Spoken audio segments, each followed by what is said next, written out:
This is Dutchie Diaries, a place where I share my life full-time in the Netherlands. No filters, no pretending, just real life.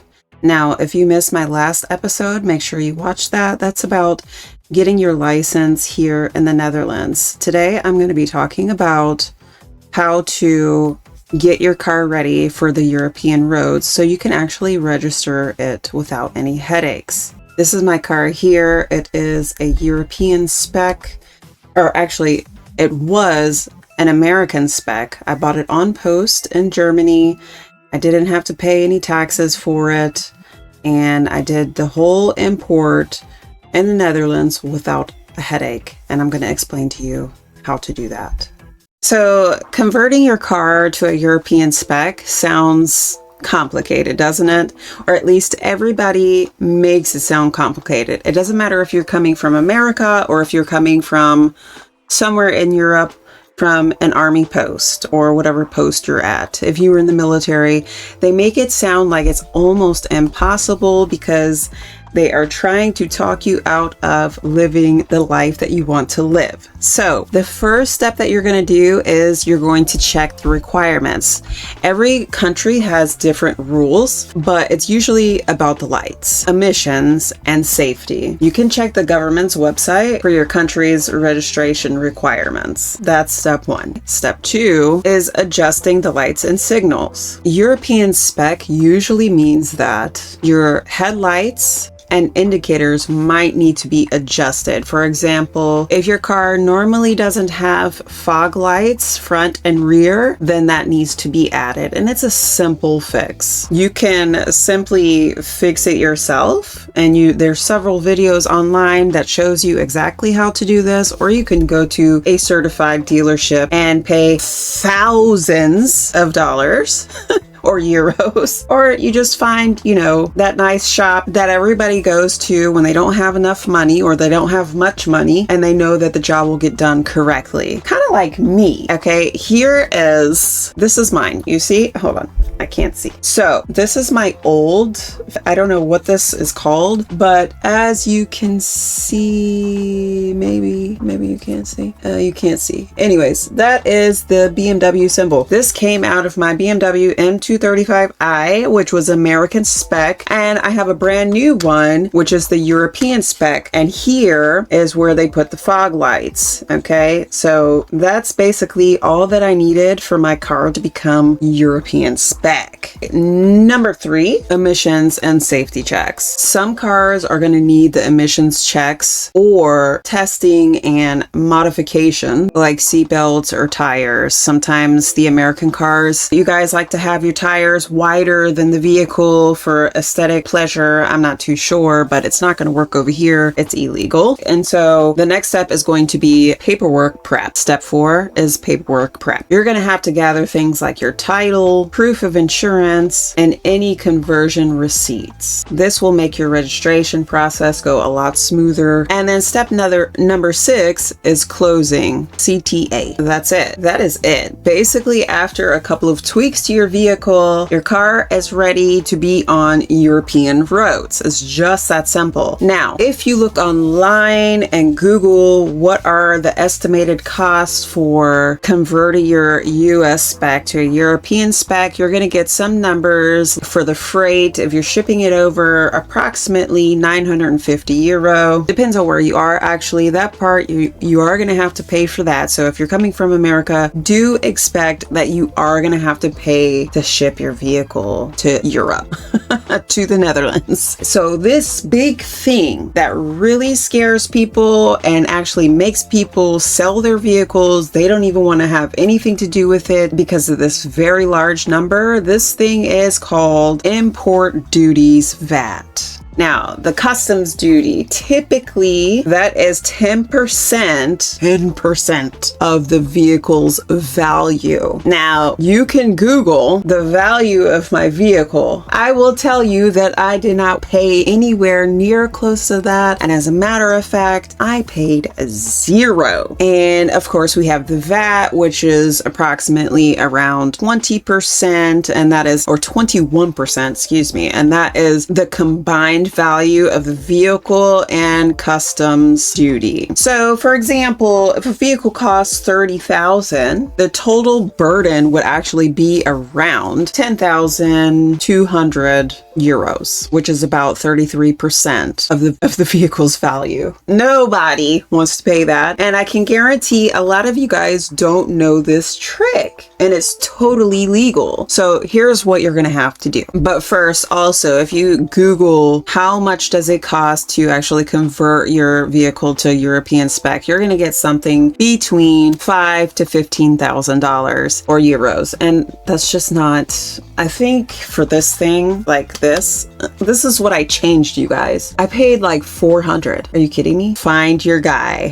Find your mechanic that will do the job right and will not ask a ridiculous price. And these are typically going to be people from Curacao, or what's that other country? Aruba, those kind of countries. I mean, nobody here has that kind of money like that unless you're like in the real ritzy area. Nobody has that kind of money, and they could do the job just fine. So pack your pride away and just get it done without spending a ridiculous amount of money. That is my recommendation. There's nothing wrong with my vehicle. I've been driving it since I got my license. I was going to say since this entire time, but that's not true. But yeah, since I had my license, and I've had no issues. It works perfectly fine. The lights work. So yeah. So another thing that you have to take into consideration is the registration and licensing costs. That will be approximately between $200 to $300 for the registration. And that's including the cost for the Dutch license plates. Then of course you have the car insurance, and if you have USA, you could use USA, but I actually switched over to a different organization, which I'm not gonna list unless you absolutely would like to know what insurance companies are here and that are the best. Unfortunately, I found that USA was a little bit too pricey in comparison with the companies that are here. It makes sense to fully integrate into the Netherlands. So don't hold on to these American pieces here and there because it doesn't make sense. Just go full blast into becoming Dutch. There is one thing that I absolutely cannot stand, and that is the road tax. Hold on, that's not the only thing. There's something else, but I'm going to get to that. So road tax is okay if you have one vehicle and that vehicle runs on gas. It is totally okay. But if you have two vehicles and one of the vehicles runs on diesel, whoo buddy, make sure to be ready to start paying out of your pocket. So for my diesel vehicle, I pay, I think, almost 600 euros every 3 months. And that's a bit expensive. Yeah, diesel is cheap, but the road tax is ridiculous. And for my vehicle, my car, I'm paying close to 300. So it's like double, and it's ridiculous. And I kind of wish that I only had one vehicle, but I can't do that because I have children. I have to transport them around too. All right, so here is the kicker. Let me explain to you how I was able to bring my vehicle over and avoid paying the VAT taxes for that, or actually for both of my vehicles. So let's say you're moving from Germany like I did and you brought your vehicle with you. There is a removal goods tax exemption that you can qualify for. Basically, you are moving to the Netherlands and you're bringing your car from another country as a part of your household goods. So there's 3 ways you can receive this exemption. The one I just told you. The second one will be the car was purchased and used for at least 6 months before your move to the Netherlands. And the third thing would be is that you lived abroad for at least 12 months before moving to the Netherlands. So what you would need to submit is,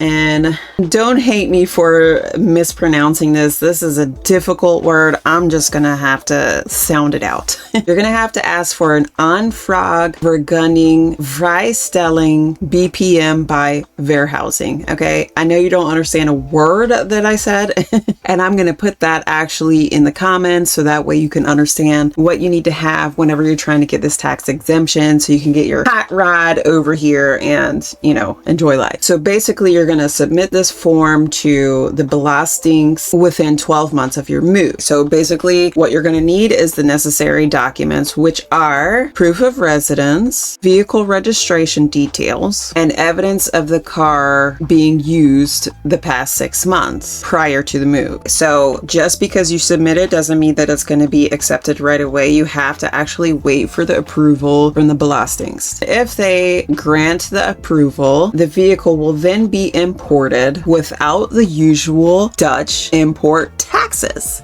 This is amazing to me. I love saving money. And the perfect thing about this is that this exemption is to ease the financial burden of relocating by allowing certain goods such as vehicles to enter the Netherlands tax-free. However, it is essential to make sure that all conditions are met and to submit the application within a specific time frame. So if you have any questions or if you need assistance with the application process, then feel free to ask me. So this isn't the only exemption. There are other exemptions, but this is the exemption that I actually use and actually worked. They have other exemptions such as an inheritance exemption. So basically, if you inherit the vehicle, you might qualify for the inheritance exemption. They have a diplomatic exemption. So basically, if you or your partner were employed by a foreign embassy or an international organization, you might be eligible for the diplomatic exemption. And I think you would need proof of your employment status. You would have to prove that you were employed by a foreign embassy. So here are some takeaways of this video. I hope that you guys found it very useful. What you're going to need to do is plan ahead. Okay, because moving your car to Europe can be smooth if you know the rules. Just check the exemptions early so you do not have to overpay. Use the exemptions. If you've lived abroad, inherited a car, or worked at a foreign company, you might not have to pay full taxes. Just make sure that you're applying for the right exemption, okay? Paperwork is key. Have all of your documents ready, your proof of ownership, the registration, proof of where you lived, and it will make your process so much faster and so much easier. And remember, the local authority is your friend. The belastings and the RDW website are your go-to for the latest forms and information. Make sure you budget properly for the conversions, because even though you might have the exemption, you still have to convert your vehicle to European spec. So yeah, if you're about to bring your vehicle to Europe or to the Netherlands, you're moving to the Netherlands, start your paperwork now. Drop me a comment if you want me to do a step-by-step video on how to fill out these exact forms. And I will see you in the next one.